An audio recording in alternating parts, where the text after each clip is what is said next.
నమస్కారం ETV news కి స్వాగతం ముందుగా ముఖ్యాంశాలు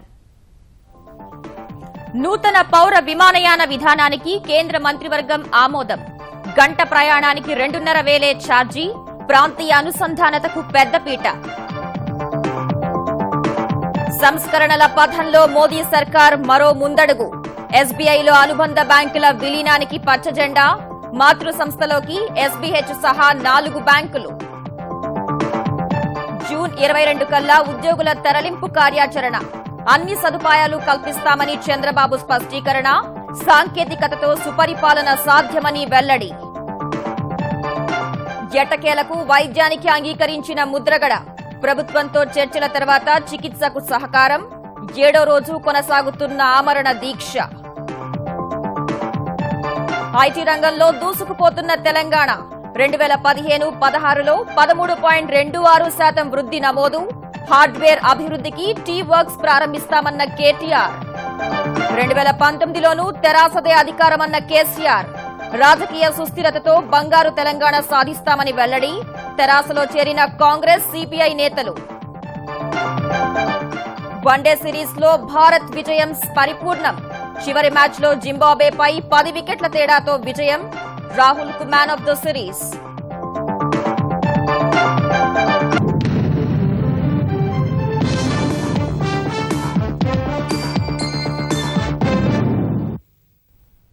దేశీయ పౌర విమానయాన రంగానికి సరికొత్త రెక్కలు తొడుగుతూ కేంద్రం కీలక అడుగు వేసింది చౌకైన సౌకర్యవంతమైన విమాన ప్రయాణ సేవలే లక్ష్యంగా దేశ చరిత్రలో తొలిసారిగా పౌర విమానయాన విధానాన్ని తీసుకొచ్చింది గంటలోపు ప్రయాణానికి గరిష్ట ఛార్జీని 2,500 రూపాయలకే పరిమితం చేసిన మోదీ సర్కార్ విమానయాన రంగానికి సంబంధించిన వివాదాస్పద 5/20 నిబంధనను రద్దు చేసింది ఈ మేరకు కొత్త విధానానికి పచ్చజెండా ఊపిన కేంద్ర మంత్రివర్గం ఎస్బీఐ అనుబంధ బ్యాంకుల విలీనానికి ఆమోదం సహా మరికొన్ని కీలక నిర్ణయాలు తీసుకుంది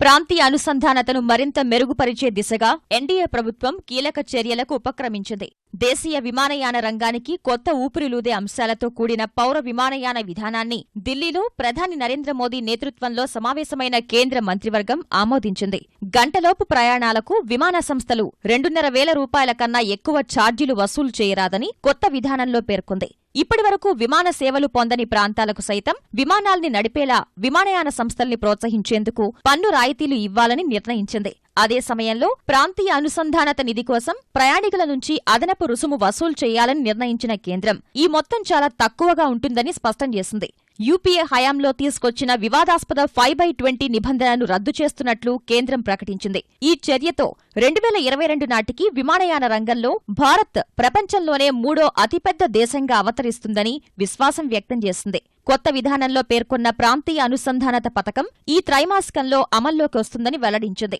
కొత్త విమానాశ్రయాల అభివృద్ధి సహా విమానయాన రంగంలో నైపుణ్యాభివృద్ధికి మరిన్ని కార్యక్రమాలు చేపడతామన్న ప్రభుత్వం హెలికాప్టర్ల సేవలకు సంబంధించి విడిగా నిబంధనలు రూపొందిస్తామని తెలిపింది Today history has been made. Since independence, India never had any civil aviation policy.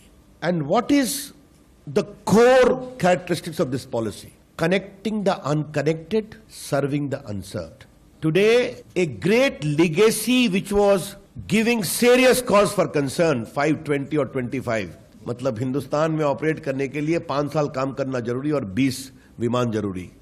That questionable legacy has been thrown into the dustbin today by the cabinet approval. But the centerpiece of it is the commitment in the BJP manifesto of making regional connectivity a reality. So we kept it as a centerpiece and the whole policy has been worked around it. 5 అనుబంధ బ్యాంకుల్ని విలీనం చేసుకోవడం సహా భారతీయ మహిళా bank కొనుగోలుపై భారతీయ state bank చేసిన ప్రతిపాదనకు కేంద్ర మంత్రివర్గం ఆమోదం తెలిపింది స్టేట్ బ్యాంక్ ఆఫ్ హైదరాబాద్ సహా మరో 4 అనుబంధ బ్యాంకుల్ని ఒకే గొడుగు కిందకు తెచ్చే ఈ నిర్ణయం పూర్తిస్థాయిలో అమల్లోకొస్తే ప్రపంచంలోని అతిపెద్ద బ్యాంకుల్లో ఒకటిగా ఎస్బీఐ నిలవనుంది ప్రస్తుతం భారతీయ స్టేట్ బ్యాంకుకు 36 దేశాల్లో 16,500 శాఖలు ఉండగా విలీనం తర్వాత శాఖల సంఖ్య 22,500కు ఏటీఎంల సంఖ్య 58,000కి పెరిగి మొత్తం ఖాతాదారుల సంఖ్య 50 కోట్లు దాటనుంది ఎస్బీఐ ఆస్తుల విలువ ఏకంగా 37 లక్షల కోట్లకు చేరనుంది. వ్యాపారానుకూల వాతావరణాన్ని మరింత మెరుగుపరచడంలో భాగంగా మొండి బకాయిల సత్వర వసూలుకు ఉపకరించేలా రుణ వసూలు బిల్లును సవరించేందుకు కేంద్ర మంత్రివర్గం అంగీకారం తెలిపింది. కేంద్ర పరిధిలోని ఆస్పత్రుల్లో పనిచేసే వైద్యుల పదవీ విరమణ వయసును 62 నుంచి 65కు పెంచేందుకు పచ్చజెండా ఊపింది. పంజాబ్లో 2070 కోట్ల విలువైన రహదారుల ప్రాజెక్టు చేపట్టేందుకు అనుమతిచ్చిన మంత్రివర్గం మరికొన్ని నిర్ణయాలు తీసుకుంది. ఐటీ రంగంలో తెలంగాణ అంచనాలను మించి వృద్ధి సాధించింది. 2015-16లో 13.26% వృద్ధితో 75,070 కోట్ల రూపాయల ఎగుమతులతో జాతీయ సగటు మించి ప్రగతి నమోదు చేసింది. ఈ మేరకు ఐటీ శాఖ వార్షిక నివేదిక విడుదల చేసిన తెలంగాణ ఐటీ శాఖ మంత్రి కె తారక రామారావు 5 ఏళ్లలో 10 లక్షల ఉద్యోగాలు, 1,00,000 కోట్ల రూపాయల ఎగుమతులే లక్ష్యంగా ముందుకు వెళ్తున్నట్లు ప్రకటించారు. టీ-హబ్, ఐటీ విధానం వంటి సంచలన విధానాలతో దేశ విదేశాల దృష్టిని ఆకర్షిస్తున్న తెలంగాణ ఐటీ రంగంలో విజయవంతంగా ముందుకెళ్తోందని మంత్రి కేటీఆర్ తెలిపారు. ఈ ఏడాది 13.26% వృద్ధి సాధించిందని, కొత్తగా 30,000 మందికి ఉద్యోగ అవకాశాలు లభించాయని ఐటీ రంగ వార్షిక ప్రగతి నివేదికను విడుదల చేసిన కేటీఆర్ ప్రకటించారు. తమ ప్రభుత్వ ప్రయత్నాలతో ప్రపంచపు 5 అత్యుత్తమ సాంకేతిక సంస్థల్లో 4 హైదరాబాద్ను తమ కార్యకలాపాలకు కేంద్రంగా ఎంచుకున్నాయని వెల్లడించారు. 5 ఏళ్లలో 10 లక్షల ఉద్యోగాలే లక్ష్యంగా ముందుకు సాగుతున్నట్లు తెలిపిన ఆయన, టాస్క్ ప్రయత్నాలు ఫలిస్తే స్థానికులకే అధికంగా ఉద్యోగ అవకాశాలు లభిస్తాయన్నారు. అనుకున్న విధంగా 58,000 కోట్ల నుంచి 5 ఏళ్లలో రెట్టింపు చేస్తామని ఏదైతే మాట చెప్పామో, డబుల్ చేస్తామని అయితే మాట చెప్పామో, దానికి అనుగుణంగానే పోయిన సంవత్సరం 67,000 కోట్ల రూపాయల ఎగుమతులు ఐటీ రంగంలో, ఈ సంవత్సరం 75,000 కోట్ల రూపాయలు దాటాము. That we are growing much better than the national average. దేశంలోనే ఎక్కడా లేని విధంగా VLSI డిజైన్ సెంటర్, డేటా సెంటర్లను ఏర్పాటు చేస్తామని తెలిపారు. త్వరలోనే cyber security, data analytics, data centre, open data విధానాలను ప్రకటిస్తామని మంత్రి చెప్పారు. 2-3 నెలల్లో టీ-హబ్ 2వ దశను ప్రారంభిస్తామని తెలిపారు. టీ-హబ్ ఈరోజు భారతదేశంలోనే ఒక రోల్ మోడల్ గా మారింది. ఇప్పటికి దాదాపుగా 200 స్టార్టప్లు టీ-హబ్ లో మరి ఇంక్యుబేట్ అవుతా ఉన్నాయి. టీ-హబ్ లో ఉద్భవించిన స్టార్టప్స్ ఏవైతే ఉన్నాయో వారికి ఇంటర్నేషనల్ ఎక్స్పోజర్ ఉండాలన్న ఉద్దేశంతో ఒక టీ-హబ్ అవుట్ పోస్ట్ ని త్వరలోనే సిలికాన్ వ్యాలీలో కూడా ప్రారంభించబోతా ఉన్నాం. We are very excited about this. Tea-hub కి అనుసంధానంగా హార్డ్వేర్ మ్యానుఫ్యాక్చరింగ్ రంగానికి సంబంధించి ఊతమిచ్చే విధంగా టీ-వర్క్స్ పేరిట ఒక కొత్త హార్డ్వేర్ ఇంక్యుబేటర్ ని కూడా ప్రారంభించబోతా ఉన్నాం. ఇది కూడా భారతదేశంలో ప్రప్రథమమైన ఇనిషియేటివ్ కాబోతా ఉందని చెప్పి కూడా మీకు తెలియజేస్తా ఉన్నాను. ఐటీఐఆర్ విషయంలో కేంద్ర ప్రభుత్వ వైఖరిపై కేటీఆర్ తీవ్ర అసంతృప్తి వ్యక్తం చేశారు. కేంద్రం కూడా ఐటీఐఆర్ విషయంలో గందరగోళంలో ఉంది. వాస్తవం చెప్పాలంటే నేను చాలాసార్లు కలిశాను కేంద్ర ఐటీ మంత్రిని. వారికి క్లారిటీ లేదు. ఏం చేయాలన్న దాని మీద కింద మీద పడుతున్నారు, మల్లగులాలు పడుతున్నారు. మళ్ళీ క్యాబినెట్కి తీసుకెళ్తున్నాం, కేంద్ర క్యాబినెట్కి, అందులో ఆలోచన చేసి ముందుకు వస్తామని చెప్పారు. ఇప్పటిదాకా 2 సంవత్సరాలు గడిచిపోయింది. ఐటీఐఆర్ విషయంలో వారి వైపు కనీస సహకారం కూడా మాకు లేదు. 3,000 కోట్లు కావాలని మేము అడిగితే 65 కోట్లు ఇచ్చారు. దాన్ని ఏం చేసుకోవాలో కూడా మాకు అర్థం కావట్లేదు. కేంద్రం సహకరించినా సహకరించకపోయినా తప్పకుండా ఐటీ రంగంలో తెలంగాణ మాత్రం అగ్రశ్రేణి రాష్ట్రంగా ఎదుగుతుందనేది నా విశ్వాసం. ఆ దిశగానే మా ప్రయత్నాలు ఇప్పటిదాకా జరుగుతాం. డిజిటల్ అక్షరాస్యత కోసం కృషి చేసిన సర్పంచులు, సంస్థలు, విద్యార్థులతో పాటు నాసా గుర్తింపు పొందిన టీ-హబ్ అంకురాల ప్రతినిధులకు మంత్రి అవార్డులు అందించారు. తెలంగాణ రాష్ట్ర టెక్నాలజీ సర్వీసెస్ కొత్త వెబ్సైట్ను ఆవిష్కరించారు. తెలంగాణ రాష్ట్రం రాజకీయ, ఆర్థిక స్థిరత్వం సాధించేందుకే తెరాసలోకి నాయకులు వస్తున్నారని ముఖ్యమంత్రి కేసీఆర్ స్పష్టం చేశారు. నల్గొండ ఎంపీ గుత్తా సుఖేందర్ రెడ్డి, దేవరకొండ, మిర్యాలగూడ ఎమ్మెల్యేలు రవీంద్ర కుమార్ నాయక్, భాస్కర్ రావు, మాజీ ఎంపీ వివేక్, మాజీ మంత్రి వినోద్లను పార్టీలోకి ఆహ్వానించిన కేసీఆర్ 2019లోపే అన్ని సాగునీటి ప్రాజెక్టుల్ని పూర్తి చేస్తామని స్పష్టం చేశారు. రాజకీయ, ఆర్థిక సుస్థిరతతో బంగారు తెలంగాణ నిర్మిస్తామని ముఖ్యమంత్రి చంద్రశేఖరరావు స్పష్టం చేశారు. Nalgonda MP Gutha Sukhender Reddy, Devarakonda MLA Ravindra Kumar Naik, Miryalaguda MLA Bhaskar రావుతో పాటు మాజీ ఎంపీ వివేక్, ఆయన సోదరుడు వినోద్లు తెలంగాణ భవన్లో కేసీఆర్ సమక్షంలో తెరాసలో చేరారు. వారిని పార్టీలోకి సాదరంగా ఆహ్వానించిన కేసీఆర్, తెలంగాణ ప్రజలు తమకు రక్షణ కవచం తెరాస అని బలంగా నమ్ముతున్నారని, అందుకే ప్రతి ఎన్నికల్లో మద్దతిస్తున్నారని వ్యాఖ్యానించారు. ప్రతిపక్షాలు చేసే కుట్రలు తెలంగాణ సాగనివ్వమని ముఖ్యమంత్రి స్పష్టం చేశారు. చంద్రబాబు నాయుడు పొద్దున్న లేత తెలంగాణకు నీళ్లు రావద్దంటాడు. అటువంటి చంద్రబాబు నాయుడు పార్టీ తెలుగుదేశం పార్టీతో పొత్తు పెట్టుకుని మొన్న పాలేరు ఎన్నికల్లో ఏ విధంగా కాంగ్రెస్ పోటీ చేస్తుంది? అది నీతా? జానారెడ్డి గారు, ఇది ఏ రకమైన నీతి అని చెప్పి నేను అడుగుతా ఉన్నా. అచ్చంపేటలో బీజేపీ, కాంగ్రెస్, టీడీపీ అన్ని పార్టీలు కలిసి పోటీ చేస్తే మా కూటమి పెడతాయి. అంటే మీరు చేస్తేనేమో నీతి, ఇంకోళ్ళు చేస్తేనేమో అవినీతి. 2019 ముందు కాదు, 2019లో కూడా గెలవబోయే పార్టీ టీఆర్ఎస్ అని చెప్పి నేను మనవి చేస్తా ఉన్నా. సాదా బైనామా భూముల రిజిస్ట్రేషన్ కోసం ప్రజల నుంచి వస్తున్న విజ్ఞప్తులకు కేసీఆర్ సానుకూలంగా స్పందించారు. చాలా మంచి పనులు జరుగుతా ఉన్నాయి ఇలా ప్రభుత్వంలో. చరిత్రలో ఎవరు ఊహించని పనులు జరుగుతా ఉన్నాయి. దళితులు, గిరిజనులు, బలహీన వర్గాల వాళ్ళు, కొందరు పేద రైతులు భూములు కొనుక్కున్న సాదా కాగితాల మీద, సాదా బైనామాల మీద. చరిత్రలో ఏ ప్రభుత్వం చేయలే.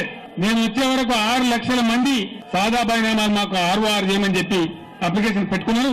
ప్రజల నుంచి విజ్ఞాపనలు వస్తా ఉన్నాయి, ఇంకా పొడిగించండి అని చెప్పి. ఇప్పుడే నేను ఇందాకనే ఆదేశం ఇచ్చి రావడం జరిగింది. ఈ సాదా బైనామా దరఖాస్తులు ఏవైతున్నాయో ఇంకొక వారం రోజులు పొడిగించమని చెప్పి నేను వాళ్ళకి చెప్పడం కూడా జరిగింది. ఎప్పుడు ఏ ప్రభుత్వం కూడా చరిత్రలో ఈ ఆలోచన చేయలే. 1 లక్ష మందికి పట్టాలు ఇచ్చిన హైదరాబాద్ లో. 2019లోపు డిండి, పాలమూరు ఎత్తిపోతలు పూర్తి చేసి 1 కోటి ఎకరాలకు సాగునీరందిస్తామని, ఆకుపచ్చ తెలంగాణగా తీర్చిదిద్దుతామని కేసీఆర్ పునరుద్ఘాటించారు. ముఖ్యమంత్రి కేసీఆర్ రాజకీయ వలసలను ప్రోత్సహిస్తూ ప్రజాస్వామ్యాన్ని ఖూనీ చేస్తున్నారని తెలంగాణ పీసీసీ అధ్యక్షుడు ఉత్తమ్ కుమార్ రెడ్డి ఆరోపించారు. ఎంపీ గుత్తా సుఖేందర్ రెడ్డి, ఎమ్మెల్యే భాస్కర్రావు సహా పలువురు నేతలు తెరాసలో చేరడంపై గాంధీభవన్లో మేధోమదన సమావేశం ఏర్పాటు చేశారు. తెలంగాణ వ్యవహారాల బాధ్యుడు దిగ్విజయ్ సింగ్, ఏఐసీసీ పరిశీలకుడు కుంతియా, కొప్పుల రాజు పాల్గొన్న సమావేశానికి పలువురు ముఖ్య నేతలు హాజరయ్యారు. కాంగ్రెస్ పార్టీ నుంచి కొందరు వ్యక్తులు తెరాసలోకి వెళ్లినా కార్యకర్తలు పార్టీ వెంటే ఉన్నారని ధీమా వ్యక్తం చేశారు. తెరాస ప్రభుత్వ ప్రజా వ్యతిరేక విధానాలను ప్రజల్లోకి తీసుకెళ్లి పార్టీకి పునర్వైభవం తీసుకొస్తామని ఉత్తమ్ తెలిపారు. ఈరోజు జరిగిన కొన్ని వలసలు ఇదొక ప్రజాస్వామ్య కూని అని ఖండిస్తున్నాం. ముఖ్యమంత్రి పదవిని, అధికారాన్ని ఉపయోగించుకొని ప్రతిపక్షాలని లేకుండా చేసే ఒక కుట్రతో కాంగ్రెస్ పార్టీకి చెందిన ఒక సిట్టింగ్ ఎమ్మెల్యే, ఒక సిట్టింగ్ ఎంపీ రాజీనామా చేయకుండా వేరే పార్టీలో చేరడం కేసీఆర్ రాజకీయ దిగజారుడికి నిదర్శనం చెప్పి పనిచేస్తున్నాం. జూన్ 27 నాటికి తరలివచ్చే ఉద్యోగులకు గుంటూరు జిల్లా వెలగపూడిలోని తాత్కాలిక సచివాలయంలో అన్ని రకాల సౌకర్యాలను కల్పిస్తామని ముఖ్యమంత్రి చంద్రబాబు స్పష్టం చేశారు. శాఖల తరలింపు విషయంలో ఈ నెల 22 నాటికి కార్యాచరణ ఖరారు చేస్తామని వెల్లడించారు. తాత్కాలిక సచివాలయంలో నిర్మాణ పనులను మరోసారి పరిశీలించిన ముఖ్యమంత్రి అమరావతి నుంచి సుపరిపాలన అందించడమే ధ్యేయమన్నారు.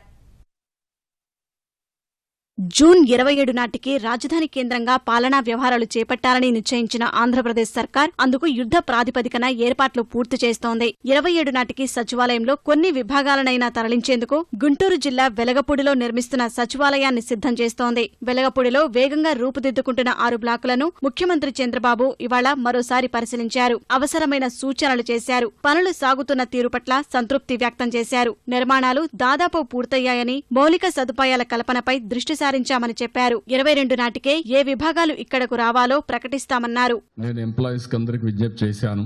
హైదరాబాద్ నుంచి సచివాలయం ఇక్కడికి రావాలి, అన్ని డిపార్ట్మెంట్ రావాలి. ఇందులో ఎవరికి ఎగ్జంప్షన్ లేదు. ఏదైనా హ్యూమనిటేరియన్ గ్రౌండ్స్ ఉంటే అది గవర్నమెంట్ సానుకూలంగా పరిశీలిస్తామని చాలా స్పష్టంగా చెప్పాను. సెక్రటరీస్, మినిస్టర్స్ ఇక్కడ ఉంటారు. 2 సంవత్సరాల్లో 2.5 సంవత్సరాల్లో మనం పూర్తిగా క్యాపిటల్ కూడా, సిటీ కూడా వస్తుంది. భవిష్యత్తులో ఒకటే ప్లేస్ లో మినిస్టర్, సెక్రటరీ, అందులో సెక్రటరీస్ డిపార్ట్మెంట్స్, అక్కడి నుంచి భవిష్యత్తులో హెడ్ ఆఫ్ ది డిపార్ట్మెంట్ ఒకటే రూఫ్ కింద వస్తారు. ఇప్పుడు మాత్రం డిపార్ట్మెంట్స్ వేరేది ఇక్కడ ఉన్న concern minister, concern secretary, concern secretariat ఎవరైతే ఉన్నారో వాళ్ళందరూ కూడా అక్కడ ఒకే ప్లేస్ లో క్రియేట్ చేస్తాం. కామన్ ఇన్ఫ్రాస్ట్రక్చర్ గానీ, వాళ్ళకి అన్ని విధాలు ఏమేమి కావాలో అవన్నీ కూడా క్రియేట్ చేస్తున్నాం. క్యాంటీన్ గానీ, లేకుంటే ఇక్కడ వర్క్ స్టేషన్స్ గానీ ఒక శాస్త్రీయంగా ఒక పద్ధతి ప్రకారం చేయడానికి అన్ని విధాల ప్రభుత్వం ప్రయత్నం చేస్తున్నాం.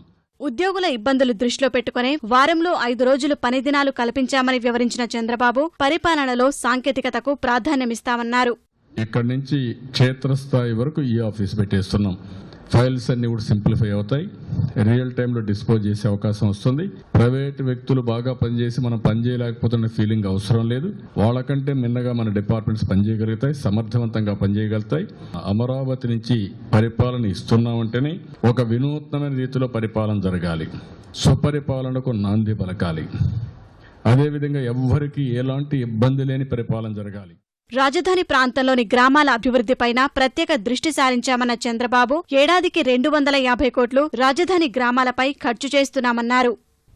7 రోజులుగా దీక్ష చేస్తూ ఆరోగ్యం క్షీణించిన ముద్రగడ పద్మనాభం ఎట్టకేలకు వైద్య పరీక్షలకు అంగీకరించారు. ముద్రగడ దీక్షకు మద్దతుగా తూర్పుగోదావరి జిల్లా వ్యాప్తంగా కాపు సంఘాల ఆందోళనలు ఉధృతమవుతున్న నేపథ్యంలో ఆయనతో ప్రభుత్వం జరిపిన చర్చలు కొంత ఫలితాన్నిచ్చాయి. క్రిమినల్ కేసుల్లో ప్రభుత్వం సమగ్ర దర్యాప్తు చేస్తుందని, రిమాండ్లో ఉన్నవారిని బెయిల్పై విడుదల చేస్తామని స్పష్టమైన హామీ ఇవ్వడంతో ఆయన వైద్యం చేయించుకునేందుకు అంగీకరించారు. ఈ మేరకు కాపు సంఘాల నాయకులు, ఎమ్మెల్యే ఆకుల సత్యనారాయణ, తూర్పుగోదావరి జిల్లా కలెక్టర్, విశాఖ రేంజ్ డీఐజీ, తూర్పుగోదావరి జిల్లా ఎస్పీ దీక్ష కొనసాగిస్తున్న ముద్రగడకు నచ్చజెప్పారు. చర్చల అనంతరం వైద్య పరీక్షలకు ముద్రగడ అంగీకరించారని ఎమ్మెల్యే ఆకుల సత్యనారాయణ అధికారులు వెల్లడించారు. అయితే దీక్ష విరమించేందుకు ఆయన అంగీకరించడం లేదు. ముద్రగడను అరెస్టు చేయలేదని, పురుగుల మందు తాగుతామని బెదిరిస్తే ఆస్పత్రికి తరలించామని ఎస్పీ తెలిపారు. ఏ విధమైన ఇప్పుడు బ్లడ్ టెస్ట్కి వెళ్ళిన తర్వాత, బ్లడ్ రిపోర్ట్స్ వచ్చిన తర్వాత ఏ విధమైన చర్యలు ఏమైనా ఉన్నాయి కూడా మీకు హెల్త్ బులెటిన్లో ఇవ్వడం జరుగుతుంది. రానున్న 1-2 రోజుల్లో పూర్తి స్థాయిలో చర్చలు సఫలమవుతాయని నా నమ్మకం. పునర్విచారణ జరగాల అన్న ఏదైతే డిమాండ్ ఉందో దానికి కూడా ఇవాళ ప్రభుత్వం సానుకూలంగానే స్పందించింది.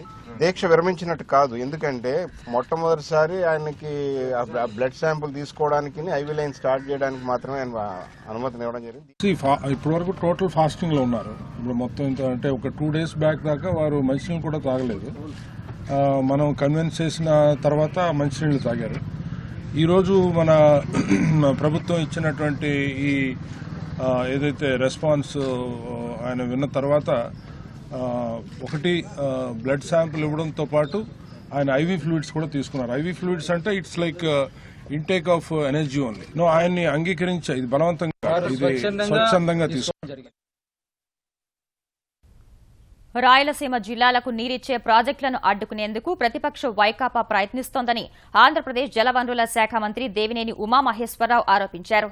రైతు దీక్షల పేరిట రాజకీయ లబ్ది కోసం ప్రయత్నిస్తూ మరోవైపు ఆధునిక దేవాలయాలైన సాగునీటి ప్రాజెక్టుల్ని అడ్డుకునేందుకు జగన్ కుట్రలు చేస్తున్నారని ఆయన ఘాటుగా విమర్శించారు.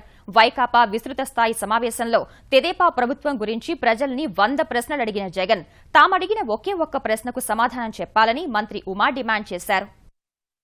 100 ప్రశ్నలు అడగమంటున్నాం. నేను ఒకటే ప్రశ్న అడుగుతా ఉన్నా. కడప జిల్లా పులివెందుల నియోజకవర్గానికి వెళ్లి చీని చెట్లు, నిమ్మ తోటలు బతికిచ్చిందా లేదా తెలుగుదేశం ప్రభుత్వం అడుగు. రైతులేసే మార్కులతో నీకు చైతన్యం వస్తుంది, నీలో ఉన్న అజ్ఞానం పోతుంది, నీలో ఉన్న మూర్ఖత్వం పోతుంది. ఎందుకంటే నిన్న బొట్టు పెట్టుకొచ్చాడు, ఓహో మారాడేమో జగన్మోహన్ రెడ్డి అనుకున్నా, కానీ సాయంత్రాన్ని చూస్తే నీ బుద్ధి బయటపడింది. మళ్ళీ ఆంధ్రప్రదేశ్లో కరువు నివారణకు చేపట్టిన పంట సంజీవని విషయంలో నిర్లక్ష్యంగా వ్యవహరిస్తే సహించేది లేదని ముఖ్యమంత్రి చంద్రబాబు అధికారులకు స్పష్టం చేశారు. ఈ విషయంలో నిర్దేశించిన లక్ష్యాన్ని చేరుకోకపోవడంపై ఆగ్రహం వ్యక్తం చేశారు. నీరు చెట్టు, ఖరీఫ్, వర్షాలు, రుతుపవనాలపై అధికారులు, ప్రజాప్రతినిధులతో సీఎం టెలికాన్ఫరెన్స్ నిర్వహించారు. 6.32 లక్షల పంట కుంటలు తవ్వాలని నిర్ణయిస్తే ఇప్పటివరకు 2.32 లక్షలు మాత్రమే ప్రారంభించారని, వాటిలో కేవలం 27,604 మాత్రమే పూర్తి చేశారని తీవ్ర అసంతృప్తి వ్యక్తం చేశారు. మిగిలిన వాటిని సత్వరం పూర్తి చేయాలన్నారు. రుతుపవనాలు స్థిరంగా లేనందున పంట కుంటల తవ్వకం, రెయిన్ గన్ల ద్వారా నీరు ఇవ్వడంలో ఏమాత్రం జాప్యం చేయొద్దని ఆదేశించారు. భవిష్యత్తులో భారీ వర్షాలకు చెరువు కట్టలు తెగకుండా చూసుకోవాలని చంద్రబాబు సూచించారు. ఈ ఖరీఫ్లో విత్తనాలు, రసాయన ఎరువులకు కొరత లేదని తెలంగాణ వ్యవసాయ శాఖ మంత్రి పోచారం శ్రీనివాసరెడ్డి తెలిపారు. హైదరాబాద్లో 2016-17 వ్యవసాయ ప్రణాళిక విడుదల చేసిన పోచారం తెలంగాణలో 1,05,00,000 ఎకరాల విస్తీర్ణంలో సాగు భూమి ఉండగా ఇప్పటి వరకు 60 లక్షల ఎకరాలకు సరిపడా విత్తనాలు అందుబాటులో ఉన్నట్లు వెల్లడించారు. ఈ ఖరీఫ్లో బీటీ పత్తి విస్తీర్ణం గణనీయంగా తగ్గించేందుకు తీసుకుంటున్న చర్యలు సత్ఫలితాలిస్తున్నాయన్నారు. 35% పైగా పత్తి విస్తీర్ణం తగ్గే అవకాశం ఉందన్నారు. 3వ విడత రుణమాఫీ కోసం 4,250 కోట్ల రూపాయలు త్వరలో విడుదల చేస్తామని పోచారం వెల్లడించారు. జూన్ ఫస్ట్ వీక్ లో అనుకున్నాం, సెకండ్ వీక్ కూడా అయిపోయింది. మరి వాతావరణ శాఖ వారు 4-5 రోజులలో నైరుతి రుతుపవనాలు వస్తాయని చెప్తా ఉన్నారు. 4-5 రోజులు ఆలస్యమైన వర్షాలు కురుస్తాయి. రైతులు ధైర్యంతో ఉండవలసిందిగా విజ్ఞప్తి చేస్తా ఉన్నాను. కానీ విత్తనం మాత్రం ఇప్పుడు తొందరపడి చేసుకోకండి. ఈ వర్షంతో దుక్కి దులుకోండి. మంచి దుక్కులు వస్తున్నాయి. అవసరం వస్తే జీనుగా, పెజ్జనము, పిల్లివెసర ఇవి అలుక్కోండి. అంటే దాదాపు 15 సెంటీమీటర్ల నుంచి 20 సెంటీమీటర్ల లోతు భూమి తడిసిన తర్వాతనే విత్తనం వేసుకోవాల్సిందిగా రైతులకు విజ్ఞప్తి చేస్తా ఉన్నాను. భారత్ పోలియో రహిత దేశంగా కొనసాగుతోందని కేంద్ర ఆరోగ్య కుటుంబ సంక్షేమ శాఖ స్పష్టం చేసింది. సికింద్రాబాద్లో నాలాలో పోలియో వైరస్ వెలుగు చూడటంపై ఆ అంశంపై ప్రకటన విడుదల చేసిన కేంద్రం దేశవ్యాప్తంగా గత 5 ఏళ్లలో ఎక్కడా పోలియో వైరస్ బయటపడలేదని వెల్లడించింది. సికింద్రాబాద్లో గుర్తించిన వైరస్ వ్యాక్సిన్ వల్ల ఏర్పడిందేనని, ఆ వైరస్ ప్రభావానికి చిన్నారులు ఎవరూ గురి కాలేదని స్పష్టం చేసింది. దేశంలో ప్రమాదకర పోలియో వైరస్ ను చివరిసారిగా 1999లో గుర్తించామని తెలిపింది. వ్యాక్సిన్ కారణంగా బయటపడ్డ వైరస్ తో పోలియో రహిత స్థితిలో మార్పు రాదని కేంద్రం వివరించింది. పోలియో వ్యాక్సిన్ కారణంగా ప్రజల్లో నిరోధకత ఉందని వెల్లడించింది. తాజా పరిణామాల నేపథ్యంలో హైదరాబాద్, రంగారెడ్డి జిల్లాల్లో ప్రత్యేక డ్రైవ్ ద్వారా 6 వారాల నుంచి 3 ఏళ్లు ఉన్న 3 లక్షల మంది చిన్నారులకు జూన్ 20న పోలియో వ్యాక్సిన్ ఇస్తామని పేర్కొంది. అగ్రిగోల్డ్ యాజమాన్యం నుంచి డిపాజిట్లు వెనక్కి ఇప్పించాలంటూ ఖాతాదారులు, ఏజెంట్లు గుంటూరులో నిర్వహించిన ఆందోళన ఉద్రిక్తతలకు దారితీసింది.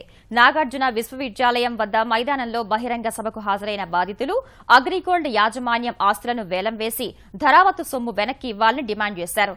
జులై 15న ఏపీలో జాతీయ రహదారులను దిగ్బంధం, వంటవార్పు చేపట్టాలని నిర్ణయించారు.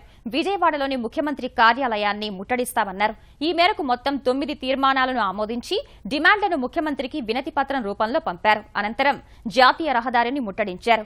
పోలీసులు వారిని నియంత్రించడానికి చాలా శ్రమపడగా అరగంట తర్వాత ఆందోళన విరమించారు. పౌర విమానయాన విధానం సహా ఎస్బీఐ అనుబంధ బ్యాంకుల విలీనానికి కేంద్ర మంత్రివర్గం ఆమోదం తెలిపిన వేళ స్టాక్ మార్కెట్లు లాభాల్లో దూసుకెళ్లాయి. గత 4 సెషన్లలో 625 పాయింట్లు కోల్పోయిన బాంబే స్టాక్ ఎక్స్చేంజ్ సూచీ ఇవాళ 331 పాయింట్లు ఎగబాకింది. ఉదయం 26,501 వద్ద ప్రారంభమైన సెన్సెక్స్ మొదట్లో కాస్త అమ్మకాల ఒత్తిడికి గురై 26,447 పాయింట్ల కనిష్ట స్థాయికి నమోదు చేసింది. తర్వాత కేంద్ర మంత్రివర్గం తీసుకున్న కీలక నిర్ణయాలు ఉత్సాహం నింపడంతో కొనుగోళ్లు పెరిగి 26,753 పాయింట్ల గరిష్ట స్థాయిని తాకింది. చివరకు 26,726 వద్ద స్థిరపడింది. జాతీయ స్టాక్ ఎక్స్చేంజ్ సూచీ నిఫ్టీ 98 పాయింట్లు వృద్ధి చెంది 8,207 వద్ద ముగిసింది. ఈటీవీ న్యూస్ సమాప్తం. నమస్కారం.